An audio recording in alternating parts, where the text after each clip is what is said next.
Hello বিয়স, আসসালামু আলাইকুম and welcome to my channel Hridoy school.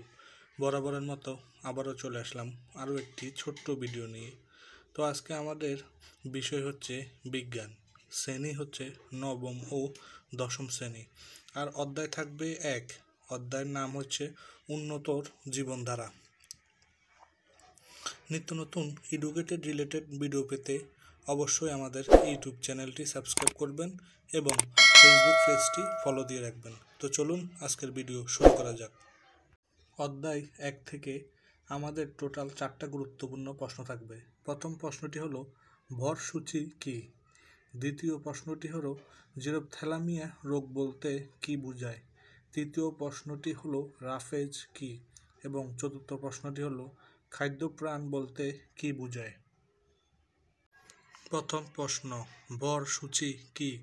উত্তরটি হলো দেহের উচ্চতার সাথে ওজনের সামঞ্জস্য রক্ষা করার সূচককে বিএমআই বা ভরসূচি বলা হয়। দ্বিতীয় প্রশ্ন, জেরপ্থ্যালামিয়া রোগ বলতে কী বোঝায়। উত্তরটি হলো জেরপ্থ্যালামিয়া ভিটামিন এ এর অভাবে জনিত একটি রোগ।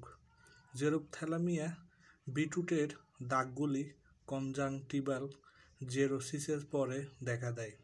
ভিটামিন এ এর অভাবে চোখ ক্ষতিগ্রস্ত হয়ে জেরপ্থ্যালামিয়া নামক রোগ হয়।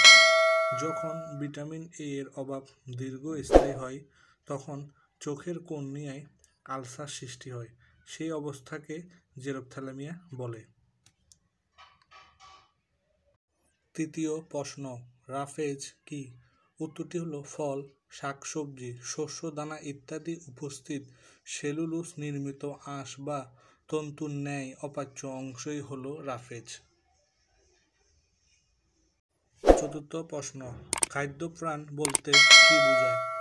উত্তরটি হলো খাদ্যপ্রাণ বলতে সাধারণত জীবিত প্রাণী বোঝায়, অর্থাৎ যে সকল প্রাণী খাদ্য গ্রহণ করে, বৃদ্ধি পায়, প্রজনন করে এবং পরিবেশের সাথে যোগাযোগ করে তাদেরকে খাদ্যপ্রাণ বলা হয়। প্রিয় বন্ধুরা, ভিডিওটি যদি ভালো লেগে থাকে একটি লাইক দিয়ে দিবেন, আর যারা যারা এখনও পর্যন্ত আমাদের চ্যানেলটি সাবস্ক্রাইব করেন নাই, চ্যানেলটি সাবস্ক্রাইব করে পাশের বেল আইকনটি অন করে দিবেন। আবারও দেখা হবে নতুন কোনো ভিডিও নিয়ে।